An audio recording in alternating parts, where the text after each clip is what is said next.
లక్షల రూపాయల చెక్కును తాకు, వెంటనే ఈ ధనాన్ని సొంతం చేసుకోమ్మా అని చెప్పి ఏదో మనకు తెలియని ఒక సందేశాన్ని అయితే అమ్మవారు మనకు అందిస్తూ ఉన్నారు ఫ్రెండ్స్. ఎందుకంటే అమ్మవారిని మనం ప్రతి క్షణం కూడా నమ్ముకుంటూ ఉన్నాం, అమ్మవారి మీద ప్రేమ చూపిస్తూ ఉన్నాం.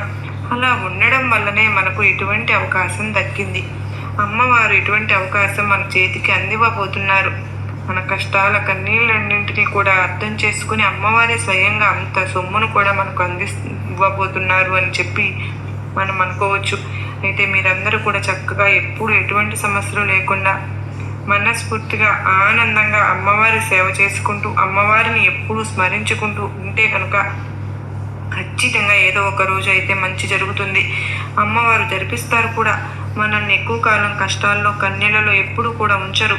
ఎందుకంటే మనం పడే ఈ కష్టం నుంచి ఏదో ఒక గుణపాఠం నేర్చుకోవాలి అని అలా చూస్తూ ఉంటారు అంతే.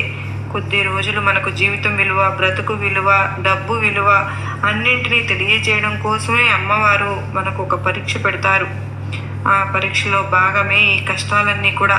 మనం ఆ పరీక్షలో పాస్ అయిపోయాము అంటే ఇక అమ్మవారు మనకు వెలకట్టలేని ఎనలేని సంపదను మనకు అందిస్తారు ఫ్రెండ్స్. మనం అసలు ఊహించి కూడా ఉన్నాము, కల్లో కూడా